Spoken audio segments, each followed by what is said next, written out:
أعوذ بالله من الشيطان الرجيم بسم الله الرحمن الرحيم اللهم عجل وليك الفرج.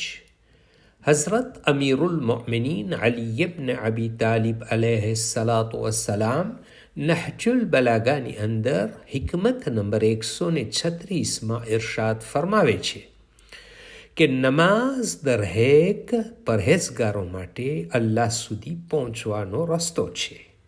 હજ દરેક કમઝોર માટે જિહાદ છે.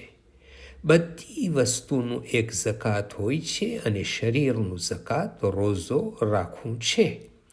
અને ઓરતોની જિહાદ તેના શૌહરની સાથે બહેતરીન વર્તાવ છે.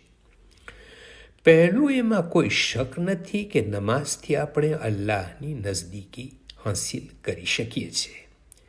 હદીસમાં છે કે નમાઝ મોમિનોને માટે મેરાજ છે. આ મેરાજ ત્યારે મળશે જ્યારે પરહેઝગાર બનીને નમાઝ પડે.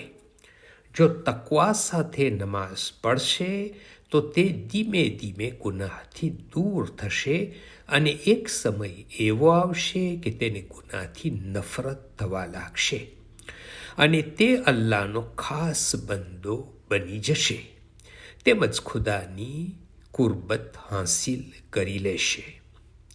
બીજું, હજ દરેક કમજોરો માટે જિહાદ છે. એટલે કે હજ કરવા જઈએ ત્યારે આપણે ઘણી બધી ઈચ્છાઓને મારી નાખીએ છીએ, કેમ કે ત્યાં બધા જ અમલનો એક ખાસ સમય હોય છે અને ત્યાં ઘણા બધા અમલ કરવાના હોય છે. અને એવી જ રીતે કમજોર ઇન્સાન પણ પોતાની ઈચ્છાઓને મારે છે. તેની પાસે ઘણી બધી હાજત અને ઈચ્છા હોય છે, પરંતુ તે અલ્લાહના હુકમ પર ચાલી અને સબરથી કામ લે છે અને પોતાની ઈચ્છાઓને મારી નાખે છે.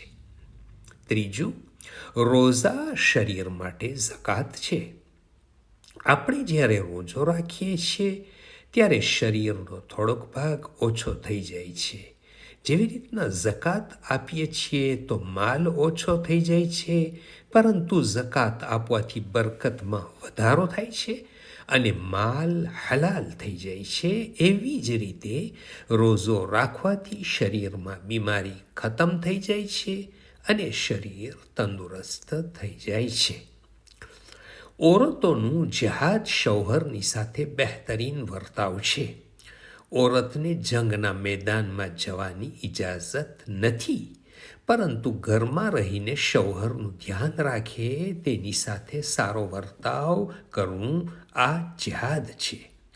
ઔરત ઘરમાં રહીને અલગ અલગ મુસીબતો બરદાશ્ત કરે છે, શૌહરની કડવી વાતો સાંભળે છે, બચ્ચાઓની હેરાનગતિની સામે સબર કરે છે. જો તમામ મુસીબતો સામે સબરથી કામ લે તો તે ઔરતને જિહાદનો સવાબ મળે છે.